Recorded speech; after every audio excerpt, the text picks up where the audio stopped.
Hola, perdona, estoy un poco confundido.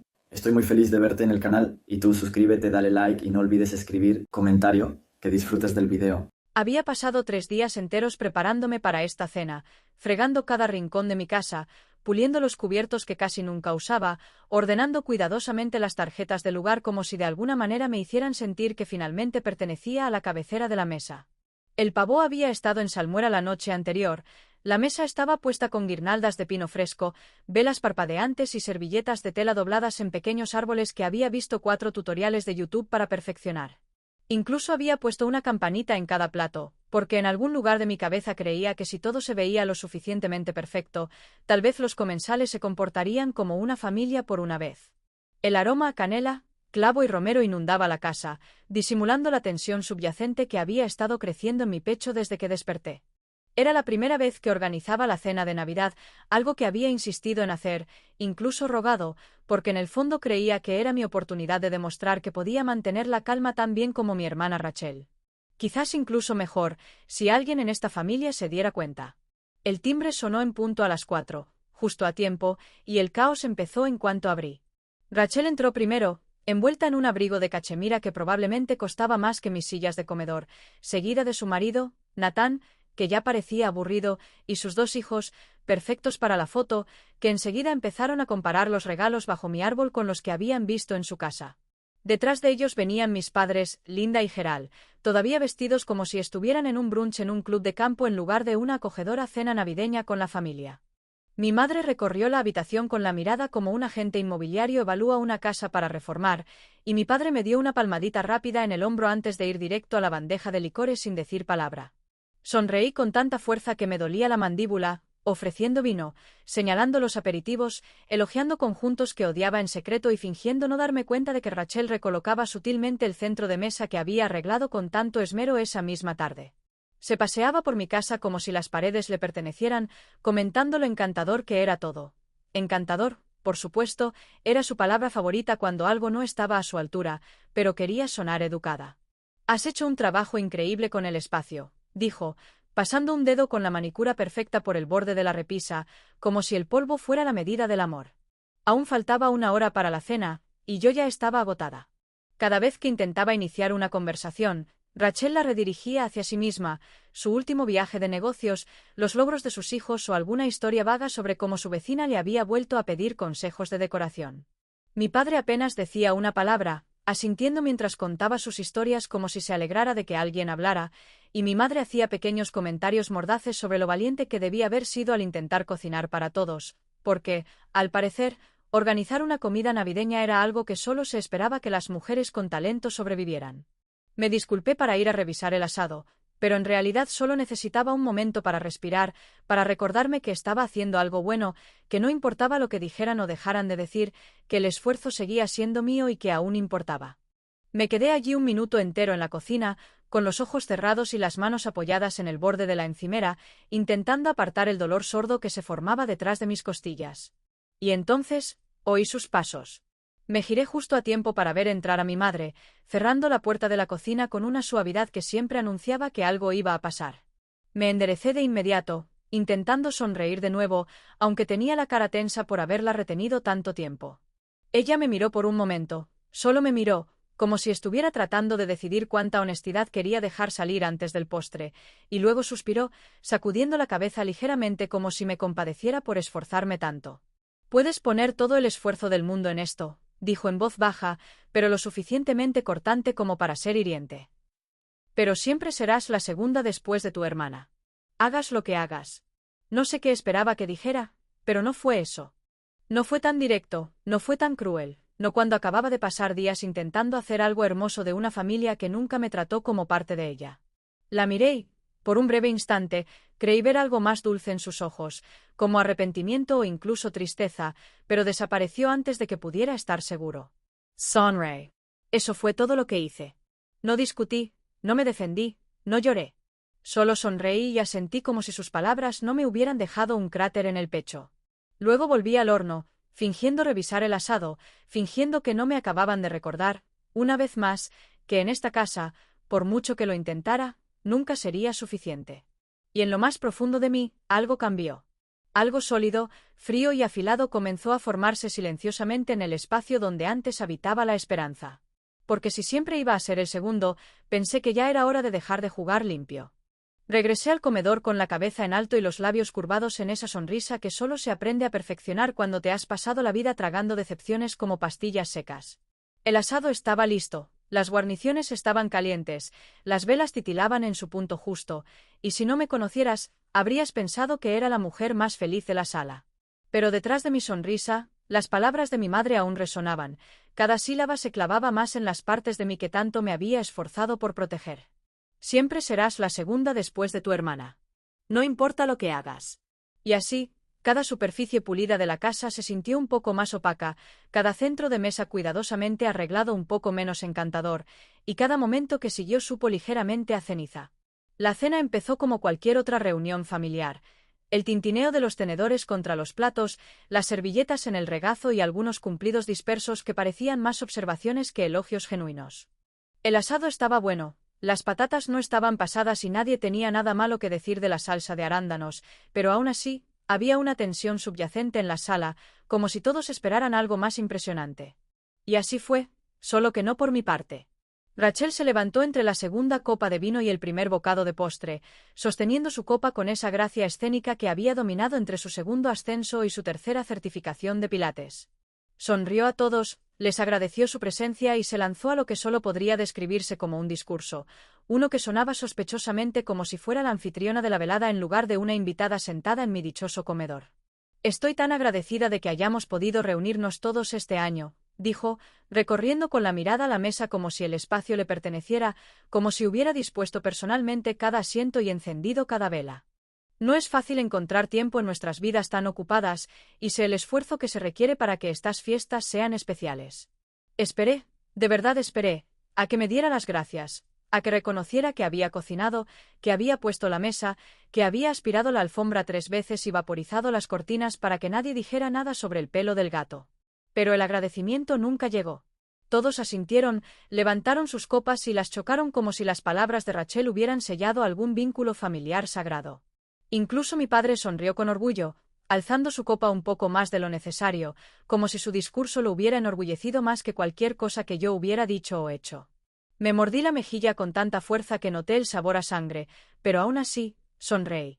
Me reí educadamente cuando Rachel bromeó sobre aquella vez que quemamos el pavó en la universidad, aunque fue mi pavó y su distracción lo que lo arruinó.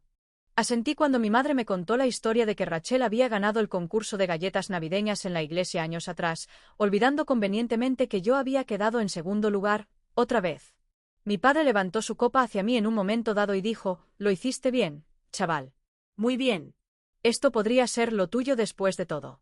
Como si mi habilidad para organizar una cena navideña fuera un talento oculto que hubiera surgido de la nada, como si no hubiera estado alimentando a los demás ni a mí mismo durante años mientras Rachel estaba ocupada subcontratando su vida a asistentes y servicios de comida para llevar.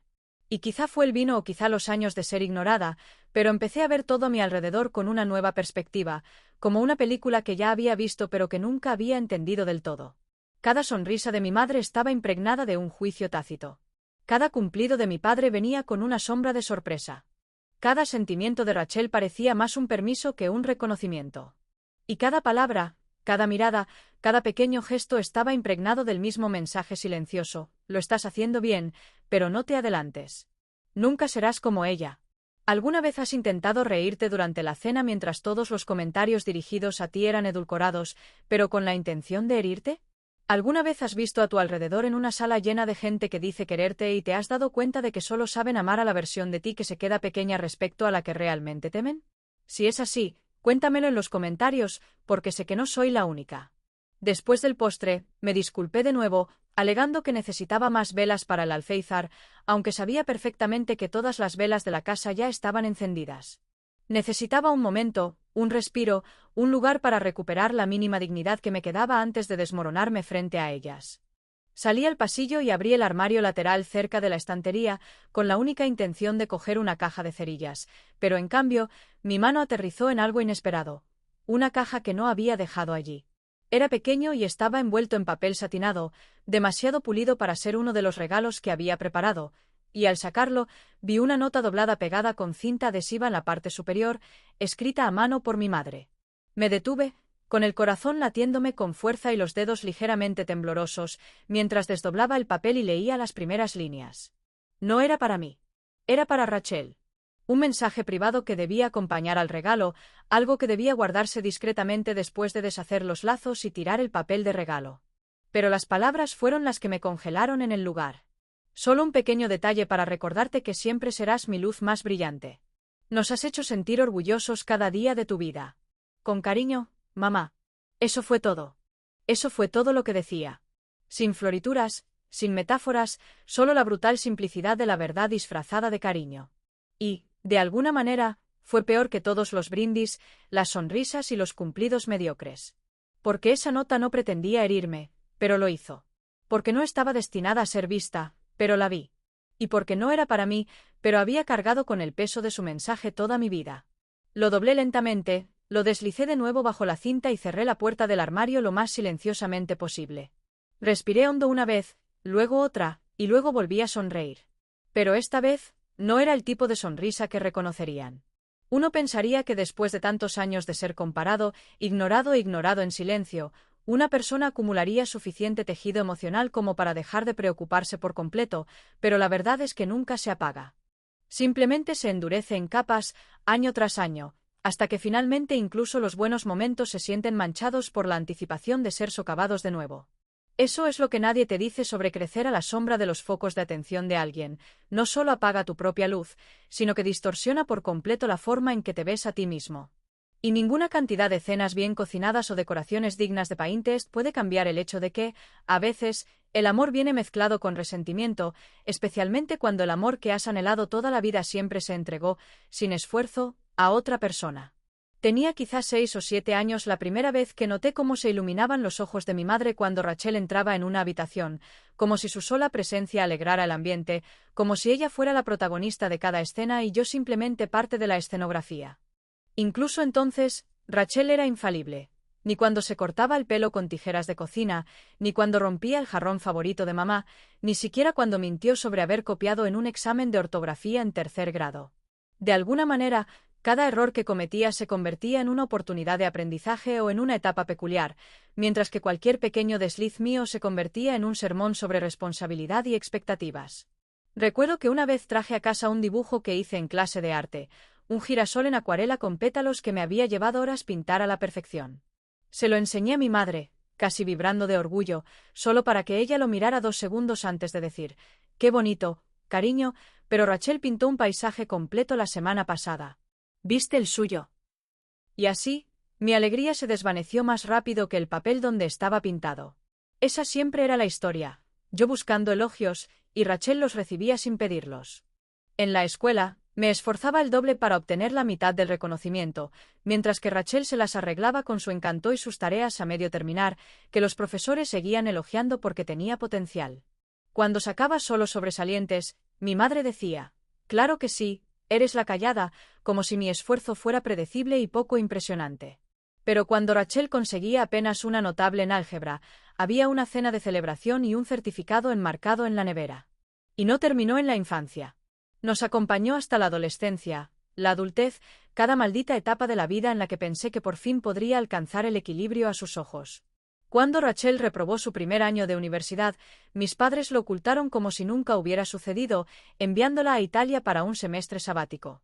Cuando conseguí mi beca y trabajé 3 trabajos a tiempo parcial solo para pagar los libros y el alquiler, el único comentario de mi madre fue: «No te excedas. No querrás quemarte demasiado pronto». Pero el momento que aún perdura en mi mente como un viejo moretón fue mi graduación de la universidad. Me había esforzado al máximo para llegar allí, trasnochar, madrugar, faltar a fiestas, perderme vacaciones, todo por ese momento en el que finalmente escucharía mi nombre y cruzaría ese escenario. Había imaginado a mis padres aplaudiendo, imaginado a mi madre llorando de orgullo, imaginado ser suficiente por un día. Y durante exactamente 15 minutos creí que era posible. Entonces Rachel se puso de pie en medio del restaurante donde se suponía que estábamos celebrando y anunció que estaba embarazada. De repente, ya no era la mujer que acababa de graduarse, sino la tía. De repente, Todas las conversaciones giraban en torno a nombres de bebés, ideas para la habitación de su bebé y si volvería a casa o se quedaría con Nathan. Mi diploma permaneció en su sobre en el borde de la mesa, intacto, sin que nadie lo viera. Mi padre pidió una segunda ronda de champán, no para mí, sino para la vida que crecía en el ser que ya adoraban. Me quedé allí sentada sonriendo como si no estuviera desapareciendo delante de ellos, como si no fuera solo otra versión de la misma historia que había vivido toda mi vida.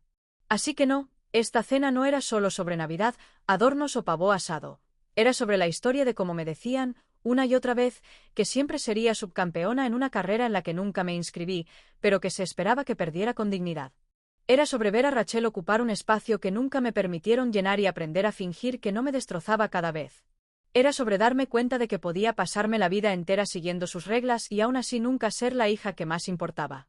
Y justo cuando pensé que finalmente lo había compartimentado todo, finalmente lo había logrado lo suficientemente profundo como para sobrevivir una cena sin pestañear, Rachel decidió retorcer el cuchillo nuevamente.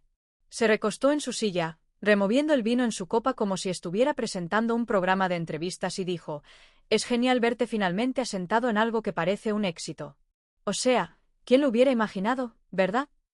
Hubo un instante de silencio antes de que estallaran las risas. Mi madre riéndose disimuladamente tras la servilleta, mi padre asintiendo con la cabeza, e incluso Nathan sonriendo con sorna, como si todo fuera broma. Nadie me miró siquiera para comprobar si había sonado como ella quería. Y eso era lo peor, no hacía falta. Ya lo sabían. Pero sonreí. Sonreí con tanta fuerza que casi me rompí los dientes, porque lo que ninguno de ellos sabía, lo que ninguno de ellos sospechaba siquiera, era que esta cena ya no se trataba de demostrarles nada. Se trataba de lo que vendría después. El aroma a menta y pino aún flotaba en el aire, mezclándose con los últimos rastros de ajo asado y azúcar con canela, ese reconfortante aroma navideño que se suponía envolvía un hogar en calidez y nostalgia, pero en ese momento solo me recordó lo bien que se escondía el caos tras la luz de las velas y las servilletas perfectamente dobladas. Después de retirar el postre y limpiar las últimas migas de los platos, me levanté de la mesa en silencio y caminé hacia la sala de estar, con los tacones resonando suavemente contra el suelo de madera, como un reloj marcando la hora para algo que ninguno de ellos vio venir. Detrás de mí, la charla continuaba en un susurro bajo, Rachel riendo entre dientes sobre una historia sobre un viaje de esquí que había salido mal, mi padre sirviéndose otro chorrito de bourbon, mi madre ajustándose un cojín decorativo que no se había movido en toda la noche. Nadie notó el ligero cambio en mi postura, la forma en que ahora me movía con intención, la forma en que mi sonrisa se había convertido en algo más rígido, más ensayado, más peligroso si te fijabas bien. Cogí la cesta donde había colocado cuidadosamente cada sobre pequeño, nada llamativo, sin cintas ni purpurina, solo cartulina blanca con nombres escritos en tinta oscura, nítida, elegante y absolutamente discreta.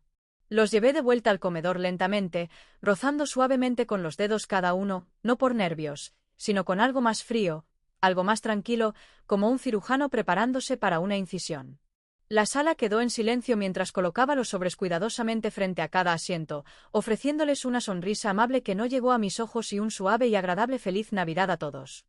Bajaron la mirada, desconcertados al principio, esperando tarjetas de regalo o notas escritas a mano con sentimiento, o tal vez algún gesto sentimental envuelto en nostalgia, pero ninguno habló, todavía no. Seguían en el espacio entre la confusión y la comprensión, todavía intentando descifrar algo que no sabían que ya estaba escrito con tinta. Me senté de nuevo, junté cuidadosamente mis manos sobre mi regazo y esperé. Rachel abrió el suyo primero, por supuesto, porque siempre necesitaba ser la primera en hablar, la primera en ser vista, la primera en fingir que nada podría afectar su control, cuidadosamente controlado. Sacó la tarjeta del sobre, frunciendo ligeramente el ceño al hojear la página, y entonces su expresión cambió por completo, sutilmente, pero lo suficiente como para que me diera cuenta. Era un intercambio de correos electrónicos impreso, fechado hacía 3 años, entre ella y un hombre que no era su marido, con asuntos que no dejaban mucho margen a la malinterpretación. Vi cómo palidecía, entreabrió ligeramente los labios y apretó los dedos alrededor del borde del papel. Pero no dijo nada. Ni una sola palabra. Lo dobló, lo dejó en silencio sobre su regazo y me miró como si viera algo desconocido por primera vez. Después llegó mi padre. Rió entre dientes al abrir la suya, asumiendo claramente que era una tarjeta con un mensaje sincero o quizás alguna anécdota ingeniosa. Pero en cuanto sus ojos recorrieron la página, su sonrisa se desvaneció como una cortina descorrida demasiado rápido. Era una fotocopia de una carta que había escrito, una vieja, amarillenta por los bordes, de cuando yo no tenía más de 10 años. En ella, le decía a un amigo que lamentaba no haber tenido 2 hijos varones, que yo era demasiado sensible, demasiado blanda, no el tipo de hija que dejaría huella en el mundo. Ni siquiera sabía que existía esa carta hasta que la encontré en una caja mientras lo ayudaba a limpiar el garaje hace meses. Me miró con los ojos muy abiertos, atónito y en silencio, y por primera vez en años, vi algo parecido a la vergüenza en su rostro. Mi prima abrió el suyo después y encontró una entrada de diario que yo había escrito a los 15 años, una que describía con angustiosos detalles cómo me ridiculizaba en las reuniones familiares, cómo sus bromas habían dejado cicatrices que nadie notaba porque no eran físicas. Sabía que reconocería la letra, que recordaría las palabras incluso antes de terminar de leerlas, porque algunas verdades no se desvanecen ni siquiera cuando están sepultadas en tinta y polvo. Uno a uno, los sobres se abrieron. Cada uno contenía un recuerdo, un recibo, una verdad que había sido descartada, negada o enterrada durante años. No había acusaciones ni alzamientos, solo el silencioso desmoronamiento de fachadas cuidadosamente preservadas. No había escrito nada cruel. No había inventado ni una sola palabra. Simplemente les había devuelto lo que les pertenecía, palabras que habían dicho, decisiones que habían tomado, momentos que habían intentado borrar del registro. Y no tuve que decir nada, porque la habitación hablaba por mí. La tensión se extendió como humo, lenta y sofocante, posándose sobre cada llama de vela y cada sonrisa forzada. El marido de Rachel se inclinó y le susurró algo, con el rostro indescifrable. Mi prima se disculpó y fue al baño. Mi padre se sirvió otra copa con mano temblorosa. Solo quedó un sobre sin abrir, el de mi madre. Estaba intacto en su plato, blanco e inmaculado, brillando tenuemente bajo la lámpara de araña como una mecha a la espera de una cerilla. Todos se volvieron hacia ella lentamente, con la mirada entre su quietud y el sobre que aún no se había atrevido a coger. Lo miró como si fuera a estallar en sus manos, como si la verdad que contenía fuera a ser más fuerte que todas las mentiras que había vestido de seda y plata. Y aún así, ella no se movió. Así que me recosté en la silla, crucé los brazos lentamente y esperé. Porque sabía que el momento llegaría. Y cuando llegara, todo lo demás quedaría en completo silencio. El silencio que se apoderó de la habitación tras depositar el último sobre era de esos que no se escuchan a menudo en las reuniones familiares, denso, ese que te oprime el pecho como una manta pesada empapada de secretos. Ya nadie reía. Nadie compartía historias, y el cálido tintineo de los cubiertos y las copas de vino había dado paso a una quietud inquietante que parecía hacerse más densa con cada segundo que pasaba. Esperaba cierta incomodidad, quizá incluso algunas risas incómodas o comentarios desdeñosos, pero lo que no preví fue hasta qué punto la verdad podía despojar a una sala de su voz. Mi padre permanecía rígido en su silla, aún con la carta que había desdoblado minutos antes en la mano, con la mirada moviéndose entre las líneas de la página y la chimenea que había detrás de mí, como si esperara que lo absorbiera por completo. Las palabras de ese papel no eran nuevas para él, las había escrito hacía décadas, pero verlas impresas, sostenidas entre sus manos temblorosas, pareció sacudir algo en su interior que nunca antes había sentido. Recordé haber encontrado esa carta en el ático, amarillenta y metida en un sobre viejo, dirigida a un amigo cuyo nombre ni siquiera reconocí.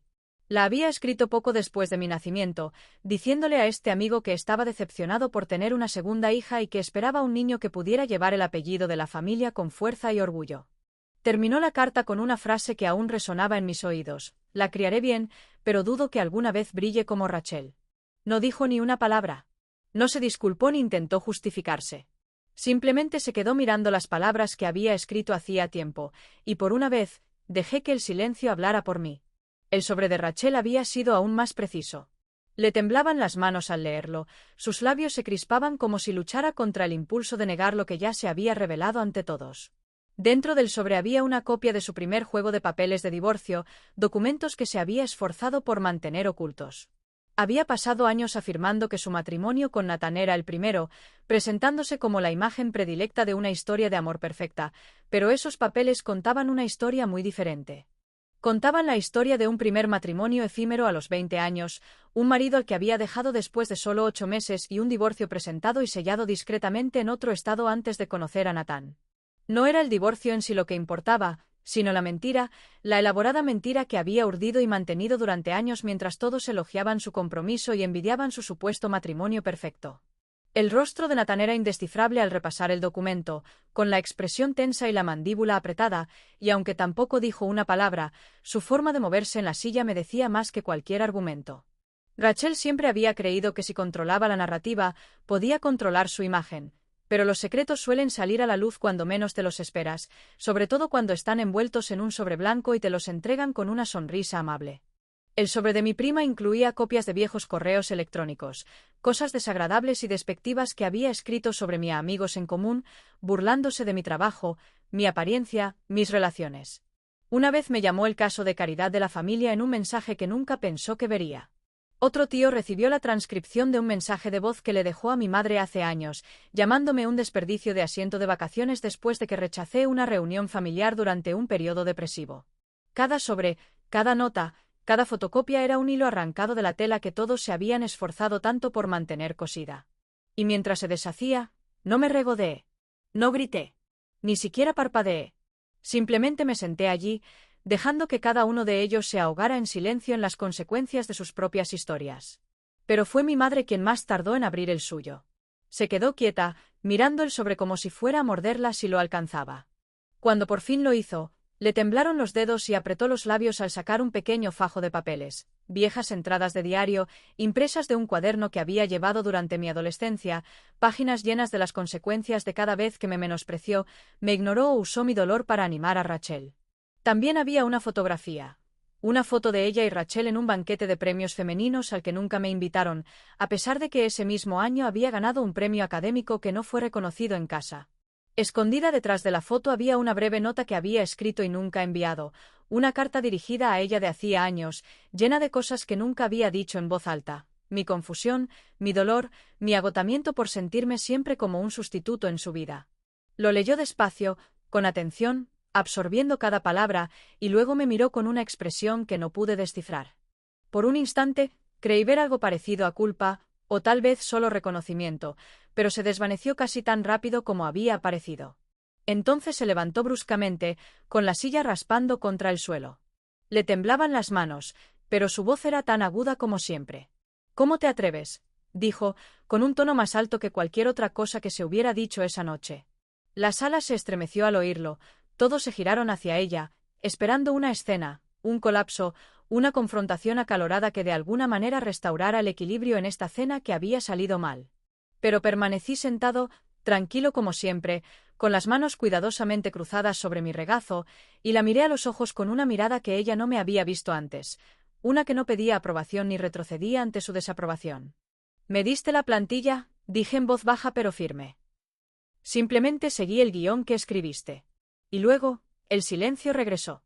La habitación se había vuelto más silenciosa que en toda la noche, ese silencio que perdura tras una tormenta, cargado de pensamientos no expresados y un orgullo frágil, roto solo por el suave roce de los abrigos y el torpe arrastrar de las sillas al apartarse de la mesa.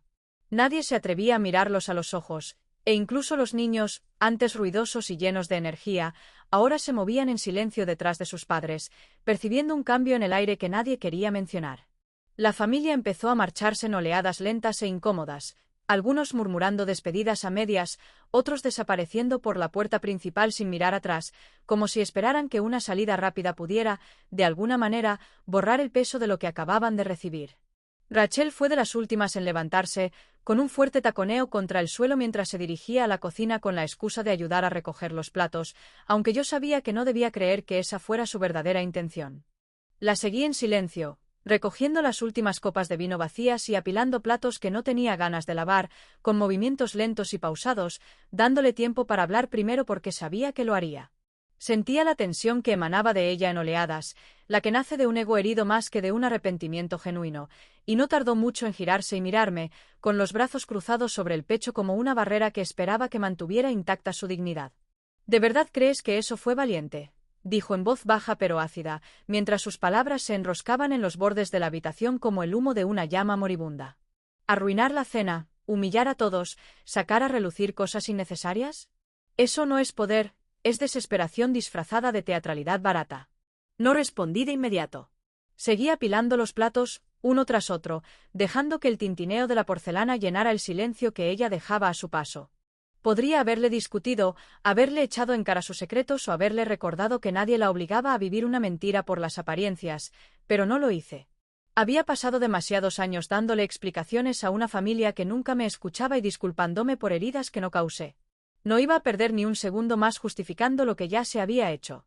No lo hice por ti, dije finalmente, sin mirarla, sin cambiar el ritmo de mis movimientos. Y tampoco lo hice por ellos. Lo hice por mí. Se burló, con una risa amarga y aguda, pero no insistió. Quizás porque sabía que no había nada más que decir. Quizás porque se dio cuenta, en ese momento, de que no solo había prendido fuego a su versión de la verdad, sino que la había rechazado por completo. Me miró fijamente unos segundos más, intentando encontrar algo en mi cara a lo que aferrarme, algo que pudiera retorcer, desafiar o romper, pero no le di la satisfacción. Permanecí quieto, tranquilo, intocable de una forma en que nunca me había visto. Y finalmente, se dio la vuelta y salió de la cocina sin decir una palabra más. La puerta principal se cerró tras ella con una firmeza que se sintió más pesada de lo debido, y la casa volvió a quedar en silencio, casi inquietantemente silenciosa. Me quedé allí unos minutos, apoyado en la encimera, escuchando el tic-tac del reloj de pared y el leve siseo del radiador, sintiendo una extraña mezcla de alivio y tristeza invadir mis huesos. Había terminado, o al menos, esa parte. La tormenta había pasado, pero aún había que revisar los escombros, y aún no estaba seguro de que valdría la pena rescatar. Finalmente, volví a la sala para empezar a recoger los últimos restos de papel de regalo y servilletas arrugadas. Las luces del árbol aún centelleaban suavemente en la esquina, proyectando suaves reflejos en las ventanas, y por un instante me permití imaginar cómo habría sido esta noche en otra vida, una donde el amor no tuviera condiciones, donde la familia significara calidez en lugar de guerra, donde pudiera sentarme a mi mesa sin sentir que estaba invadiendo el legado de alguien. Fue entonces cuando lo vi, una cajita escondida bajo el árbol, medio escondida bajo un cojín que había caído al suelo. No estaba allí antes, al menos que yo recordara, y por un segundo pensé que la había dejado allí por error. La recogí despacio. Su peso era delicado pero significativo, y vi mi nombre escrito en la etiqueta con una letra que me resultaba familiar. Era de mi madre. Dudé antes de desatar la cinta. Se me formó un nudo en el pecho que parecía una vacilación mezclada con algo peligrosamente cercano a la esperanza. Dentro de la caja había un broche, antiguo, chapado en oro, de diseño intrincado, algo que perteneció a mi abuela y que siempre le habían prometido a Rachel en cada conversación susurrada que había escuchado a lo largo de los años. Lo saqué del papel de seda con cuidado, examinando el delicado grabado y el pequeño rubí en el centro, sin saber si sentirme honrada o insultada. Debajo del broche había un papel doblado, grueso, color crema, de esos que solo usaba para notas serias o disculpas pendientes. La caligrafía era inconfundible, pulcra y deliberada, como si cada letra hubiera sido meditada antes de tocar la página. No quise que terminara así. Eso era todo lo que decía. Ninguna explicación, ninguna disculpa, ninguna admisión de culpa, solo esa simple frase, lo suficientemente vaga como para ser cualquier cosa, culpa, manipulación, dolor, o tal vez solo su versión de cierre. La miré fijamente durante un buen rato, dándole vueltas a las palabras en mi mente como un rompecabezas sin solución, preguntándome qué esperaba que sintiera, qué esperaba que hiciera con esta última ofrenda. Y en ese momento me di cuenta de algo que no había podido ver antes. Algunas cosas no tienen un final claro, y no todas las heridas están destinadas a ser cosidas con precisión con cinta y encaje. A veces, la sanación es solo el silencio que sigue, el aliento que finalmente puedes tomar sin esperar a que alguien te lo quite. Sostuve la nota en mi mano, la miré fijamente por lo que parecieron horas, luego la doblé cuidadosamente y la deslicé nuevamente dentro de la caja. Decidí que algunos regalos es mejor dejarlos sin abrir, igual que las viejas heridas.